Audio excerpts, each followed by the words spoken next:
The Philadelphia Eagles will be without A.J. Brown tonight against the Atlanta Falcons on Monday Night Football. Can they still win this game without wide receiver one? We'll get into it coming up next, right here on Locked On Eagles.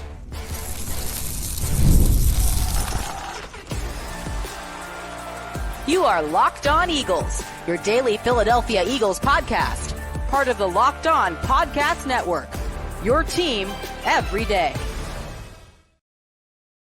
It's game day morning. Thanks everybody for making Locked On Eagles your first listen each and every day. I'm Louis DiBiase. We are brought to you by Game Time. Download the Game Time app, create an account, use our code LOCKEDONNFL, which is in all capital letters, by the way, for $20 off your first purchase. It's a Monday edition of the show. Eagles, Falcons, tonight, Monday Night Football. The Eagles trying to get to 2-0 on the season, which would be really big, honestly, considering you look across the landscape of the NFL, what happened on Sunday, a lot of the Eagles' top competition in the NFC, they lost. The Dallas Cowboys, the Detroit Lions, the San Francisco 49ers. Sunday was a pretty good day for the Eagles, but this game is even more important because the New Orleans Saints, who the Eagles play on week 3 in NOLA, they look like a unit. 15 possessions for the offense, 15 scoring drives with Derek Carr as the quarterback. They've scored almost, upwards of 80 points in 2 weeks. They blew out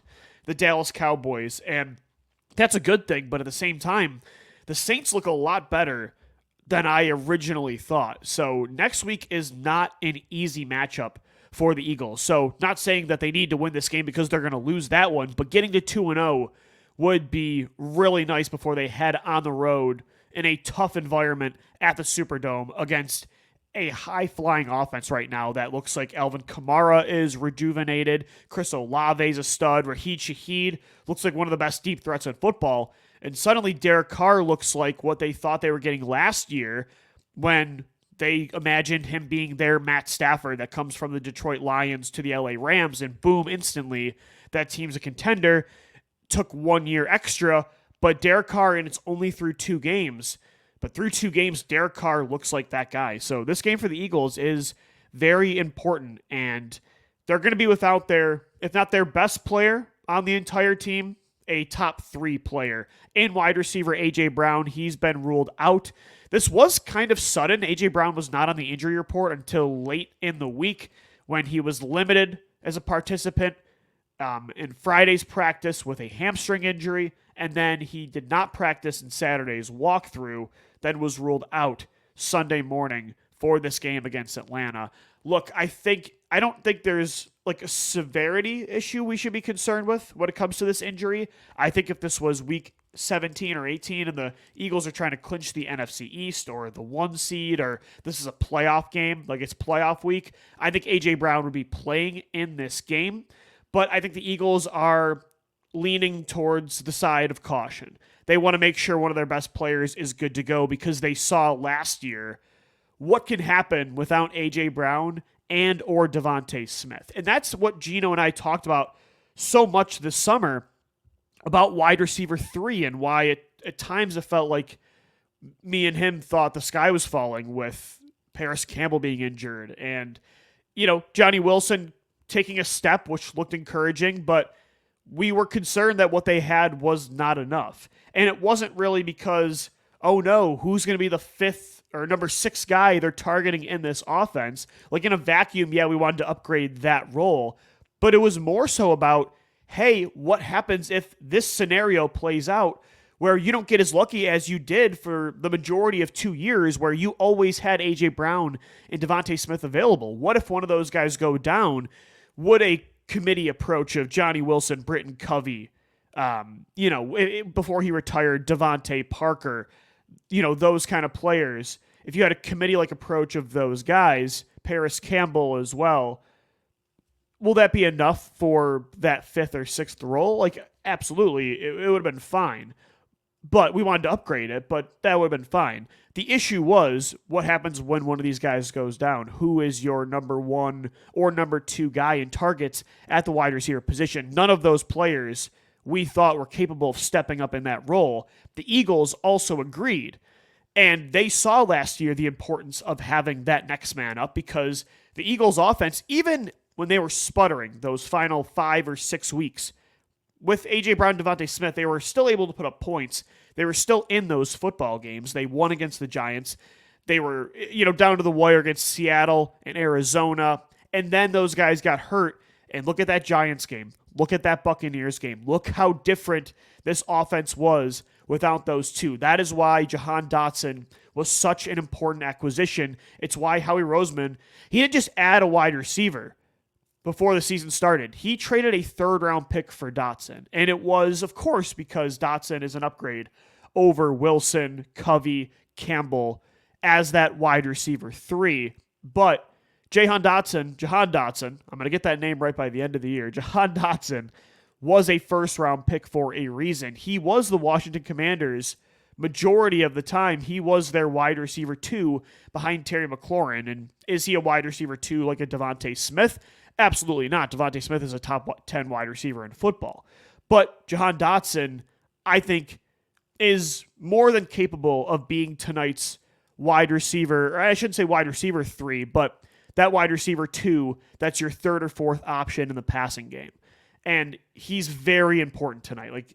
He didn't do much on Friday night against Green Bay. In fairness, though, to him, with him rotating in and out with Johnny Wilson, he had only practiced 5 times with the Eagles. This Kellen Moore offense is a lot more complex than what Brian Johnson and Nick Sirianni's offense was last year, or even Shane Steichen and Sirianni's offense from 2 years ago. So I am expecting more from Dotson. I'm excited to see him in this opportunity, and this is why Howie Roseman traded for him. So he needs to step up tonight. The Eagles need him. But I will say at the same time, the offense is going to run through the run game, Jalen Hurts, the offensive line, Saquon Barkley, DeVonta Smith, Dallas Goedert. That's going to be what you run this offense through. I don't think suddenly Dotson's going to get, 10, 15 targets in this game, but he's going to have to do more than he did last week. The Eagles are going to need him to step up. And again, this is why I'm so glad Howie didn't just settle for, picking up a Kadarius Toney off waivers or trading a 7th-round pick for Robert Woods. I'm really glad that he did spend that 3 on Dotson, because A.J. Brown, he does have, a small injury history, but when he was with the Tennessee Titans, he would get banged up when he was more of a run-after-the-catch, short area wide receiver. And the Eagles have been very lucky that Brown and Smith have not really been injured much the last 2 years. But that's not really reality in the NFL. These guys are going to miss time at times, and you need to have that next man up. That's not a Quez Watkins or a Johnny Wilson, and I hope Dotson doesn't fall in that category. I don't think he will. I think he's going to have a good game tonight. But they're going to have to run through DeVonta Smith and Dallas Goedert in the passing game. Those are your 2 guys you should lean on. DeVonta, we know he can step up as wide receiver 1. We saw it in 2021. He's a top 10 wide receiver. PFF graded him last week as a top, 7? He had a top 5, top 6 or 7 at worst PFF grade. We saw in the playoffs last year against Tampa Bay, when A.J. Brown's out, DeVonta can step up, 8 catches for over 100 yards in that ball game. So I still think the Eagles have plenty to win this football game, plenty to score points. Again, if you were to say 2 years ago, before you got A.J. Brown, hey, your offense is run behind an elite offensive line, Jalen Hurts, Saquon Barkley, DeVonta Smith, Dallas Goedert, and Jahan Dotson, that's good enough. Is it better than what you have with A.J. Brown? Of course not, but that is still enough to beat the Atlanta Falcons, in my opinion. The pressure, though, is on Jalen Hurts. He has to step up, and this game it's early on in the year, but this is a litmus test game to really see what version of Jalen Hurts we're getting this year, and I'll get into why coming up next right here on the Locked On Eagles podcast.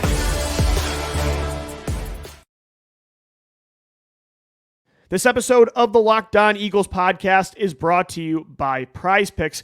Prize Picks is America's #1 daily fantasy sports app with over 5 million active users. Prize Picks is the easiest and the most exciting way to play daily fantasy sports. Unlike other apps on Prize Picks, it's just you against the numbers. All you do is pick more or less on 2 to 6 players, their stat projections, and watch the winnings roll in. This is awesome for September too, by the way. 1 Jalen Hurts passing yard gets you automatically 1 win on Prize Picks every week in September. That's right, only 1 yard gets you an automatic win every football weekend in September. 4 weeks of free wins. Don't miss this deal on Prize Picks because it's gone when September ends. Prize Picks is the best way to get in on the action in most states, including California, Texas, and Georgia. Pick alongside some Prize Picks stars like Drewski, Joe Budden, and an MMA champ, Sugar Sean O'Malley. You can now find all these community plays they're rocking with under the promos tab of the app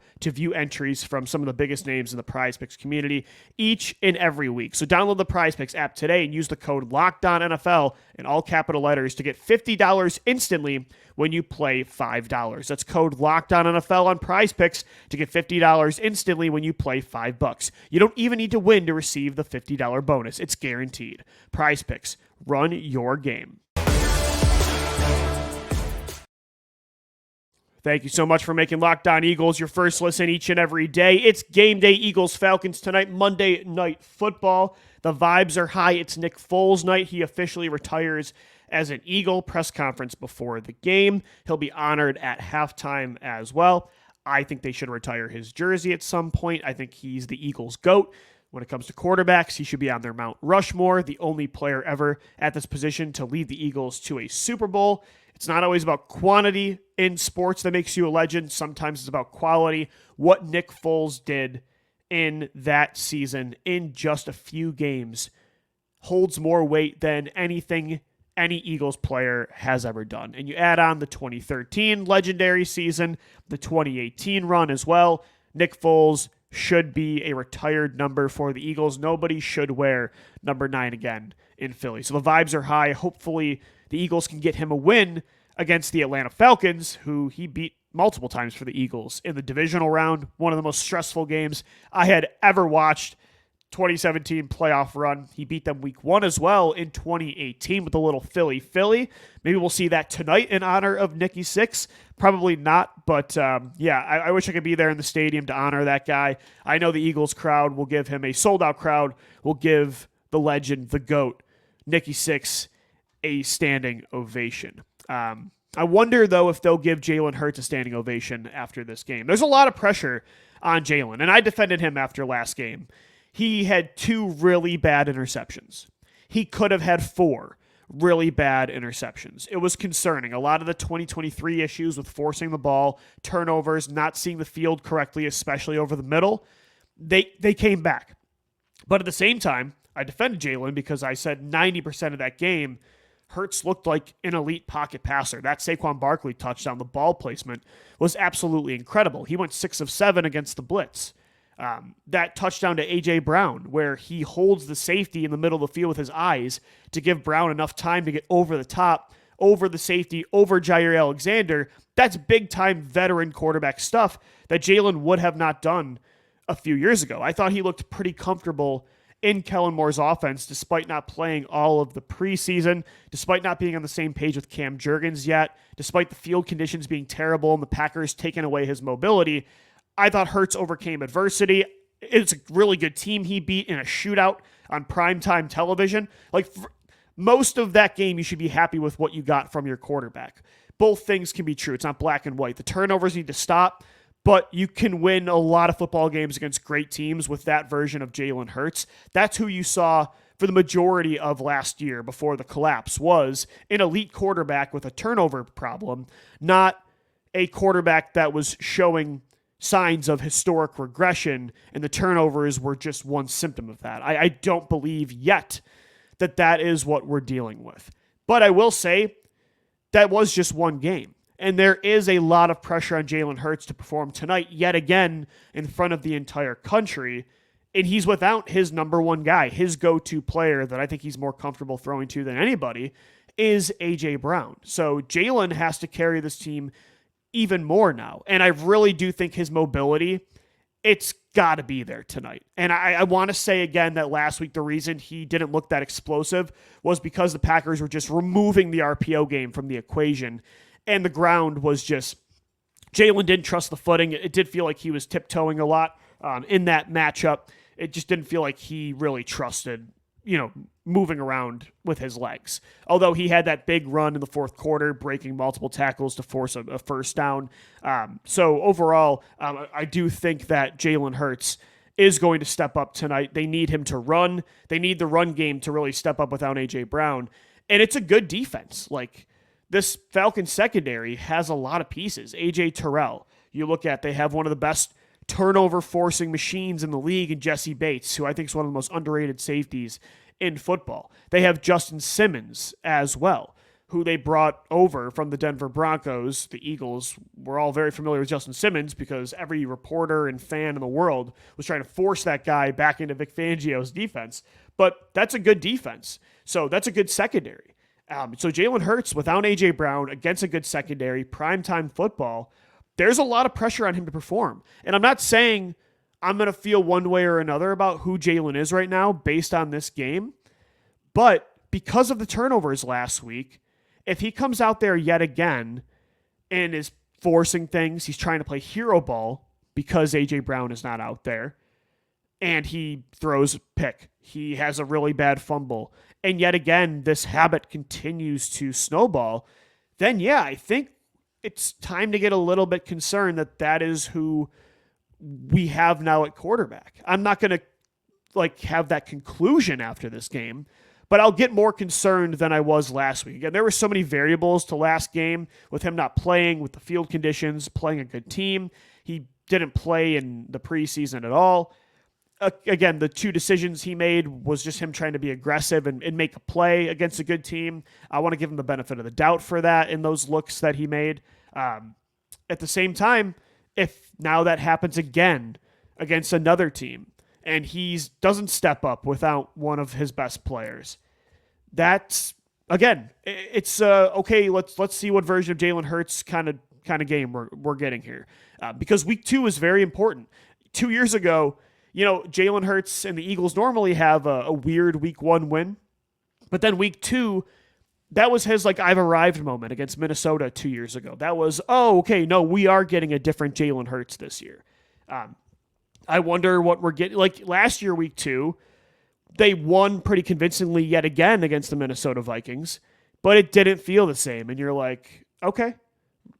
They still can dominate when they want to. They're still talented. It felt a lot like last game against Green Bay, but there are some real issues here that we need to keep a close eye on. That's how I'm going to feel, again, if Jalen does not step up, but I will be a little bit more concerned because of last year existing. Last year, this was an issue that wasn't really resolved, and it got worse as the season went on. Then it felt like it was getting better in the summer. Jalen Hurts threw one pick all of training camp. But then if he has back-to-back games where the turnovers are still there and a lot of the same issues from last year are still there, yeah, I'm going to start to get a little bit concerned. But I want to believe that that's not going to happen. Even without A.J. Brown, Jalen Hurts still has an incredible support system tonight. And yes, Atlanta has a pretty talented secondary, but Justin Fields showed last week that a mobile quarterback that likes to push the football down the field can have some success, especially in that area against this team. I like A.J. Terrell, but George Pickens kind of had his way with that guy down the field. So they like to move. I don't think it's just going to be Simmons and Bates baiting, if you will, Jalen down the field all game. They're going to probably use one or both of those guys coming downhill, focusing on Saquon Barkley, focusing on Dallas Goedert. I think the Falcons will probably play aggressive tonight. I think that'll probably be the blueprint. So Jalen will have his opportunities downfield if he can read these blitzes, if he can stay in the pocket, if he can extend plays, but extend plays with his legs for the pass. I want to see that a lot today too. I want to see him get outside the pocket and create plays with his arm. That's something that mobile quarterbacks need to be able to do to keep a defense honest. And it's such an advantage. It just opens things up when a play breaks down, when it's not automatically, he's just going to run the football. Jalen needs to be able to make more plays on the run with his arm. So this is a big game for Hurts. It's a really good team. You're down one of your best players, primetime football. We're trying to see what version of Jalen we're going to get this year. And I'm not saying if he throws a pick that suddenly the sky is falling. If he, again, dominates and the Eagles win in convincing fashion, but he threw a pick, that's not the end of the world. You have to contextualize it. What kind of pick was it? What was the situation?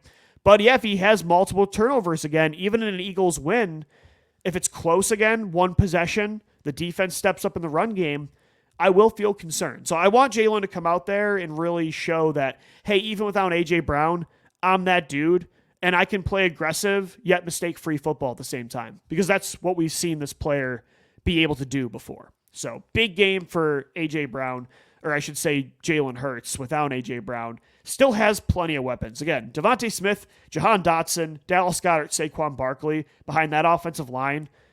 There's still no excuses for Jalen tonight. So all eyes are on QB1. Coming up next right here, the Locked On Eagles podcast, final predictions for Eagles Falcons. Don't go anywhere. We'll be right back. Today's episode of the Locked On Eagles podcast is brought to you by DoorDash. DoorDash has saved my life over the years, if I'm being completely honest with you. Your door turns to more through DoorDash. Download the app. Use our promo code LOCKEDFALL24. You're going to get 50% off up to a $10 value when you spend $15 on your first order. This is a limited time offer. Terms do apply. The promo is not valid for orders containing alcohol. But if you're going for game day dinner tonight for Eagles Falcons, you don't feel like going to the grocery store, you want to stay home, but you want to take care of the food so the wife doesn't have to. You got the boys coming over. DoorDash is my go-to. I used to work overnights at the radio station too, so I couldn't leave the producing board. DoorDash would always come through for me. Like, they really have been my lifeline. Just the other day, went over to one of my boys' houses for the games, and it's a typical 20-plus-year-old single guy's apartment. Not a lot of food there. So what did I do? I was feeling a buffalo chicken wrap. DoorDash had me covered with the promo code LOCKEDFALL24. Every dollar counts. 50% off up to a $10 value. I got a wrap. Also, not just that, but I got chips and dip. Football is back. Get all the kinds of football food you want through DoorDash. Food, drinks, grocery items as well. They've got you covered. Must be 21 plus to order alcohol. Do drink responsibly. Alcohol available only in select markets. Once again, use that code LOCKEDFALL24 for 50% off a $10 value when you spend $15 or more on DoorDash. All right, we're wrapping up this game day edition of the Locked On Eagles podcast. Eagles Falcons tonight. My final predictions, how I'm feeling about this game. I was feeling good all week. I think the Eagles have a good matchup. The Atlanta Falcons, they are to me, still a respectable, solid playoff contender, despite what happened against the Pittsburgh Steelers, where Kirk Cousins looked completely immobile. The offense had little to no success through the air. The Falcons defense looked pretty solid, though. They got burned a little bit deep. Justin Fields and George Pickens, they were connecting in the vertical game. But overall, the Falcons, they held that offense in check for sure. They didn't score a single touchdown, actually. Pittsburgh had to settle for 6 field goals, and they still won. So it's a good defense. Grady Jarrett is a great defensive tackle. A.J. Terrell is a pretty good corner. They have a really good safety tandem that could, with a quarterback right now that has a turnover issue, playing Jesse Bates and Justin Simmons, that's a tough matchup. That's why there's a lot of pressure on Jalen, too. He needs to win a tough matchup without one of his best players, A.J. Brown, on the outside. So this is a good team that you can't just overlook. But at the same time, Kirk Cousins, again, looked old, slow. He looked still like he's recovering from that Achilles injury last week. That offensive line, they had the second worst pass blocking grade of any team week 1. So I think the Eagles' defensive line can hit home, especially if they're blitzing Kirk Cousins. I think also, you look at their weapons, Drake London's solid. Kyle Pitts is solid. These are first-round picks that were top 10 overall draft picks. But neither one of them are game breakers that you're concerned are going to completely take over this football game. As long as they can keep Bijan Robinson in check, even on offense, if Jalen does have a turnover or two, they're going to produce points. Even without A.J. Brown, I think they're going to have success on the ground. Jalen's going to make enough plays. He still has enough weapons in this game to outduel Kirk Cousins, as he always has, week 2. I think just the main thing is, can you keep Bijan Robinson in check? I think they will. I still think it's going to be a close game. I don't think without A.J. Brown, the Eagles are not going to blow this football team out of the water. I do think the Falcons offense will look a little bit better than they did last week, but I think the Eagles pass rush is going to look better. I think the Eagles run game is going to look better with Jalen Hurts specifically, with better footing on this turf. I do think it's another week where the secondary, the coverage communication is going to be better. The tackling hopefully should be more improved. We'll see, hopefully. I think the Eagles win this game. Score prediction, I'll say 25-20. I'll say the Eagles still win one possession. I want a more convincing win. I want a 2-score plus win where I'm feeling great. I don't have to stress out for 4 quarters. But this is a good football team. You're down one of your best players. It's Monday Night Football. The Falcons need this game so they don't fall to 0-2. I do think it's a close 1-score game, but I do think the Eagles get the job done. So that's how I'm feeling. And that's big because the Eagles get to 2-0, and the schedule gets a little bit tougher. After this, you don't have a home game for a while. You've got one more in October, I believe, against Jacksonville. And then you're on the road. Sunday, you play the New Orleans Saints. That team is on fire. They just completely blew out the Dallas Cowboys. And, of course, we're an Eagles podcast. We're not fans of the Dallas Cowboys. At the same time, that's a talented defense that New Orleans just went into Jerry World and blew them out. I'm not saying the Eagles are going to go into New Orleans and lose, but being 2-0 before you go on the road for a tough matchup, that would definitely be nice. So hopefully they can get a win tonight against Atlanta. I think they do. Again, it's though closer to a 2023 type win than 2022. I'll say 25-20 is the final score. And yet again, looking at these lines, the Eagles right now, 6.5-point favorites. The over-under was 47.5, according to FanDuel. So, like right now, gun to my head, I think the Falcons cover that plus 6.5. And I do think I'll take the under on the 47.5, but just by a little bit. Let me just double check, though, because those were the lines. Okay, so these lines actually did move. That was from yesterday. The lines now, it's actually 5.5. The Eagles are a 5.5-point favorite, so it went down by 1 with the loss of A.J. Brown. So that I still will take, because I have 25-20 is the final. So I'll take the Falcons to cover that, but the Eagles still win. Falcons cover plus 5.5. Eagles win it money line. The over-under now is 46.5. Yeah, so I'm under by like a point or two. But if I were you, I might take the over. 25-20 is a weird score. So let's say 26-20, 27-20. It's a 1-touchdown game. I'll take the over on the points 4. I also hate rooting for the under. So I think the Eagles win. The Atlanta Falcons cover. They keep it close, but the Birds get to 2-0. All right, that's going to do it for today's edition of the Locked On Eagles podcast. Thanks so much for making us your first listen each and every day. We're not done today, though. Gino and I, we will be ready for the post-game show right after Eagles-Falcons late tonight. So make sure you subscribe on all podcast platforms and on YouTube as well. Thanks so much for downloading, watching, and listening. Enjoy the game tonight. Let's get a win. Fly, Eagles, fly. Let's go, Birds.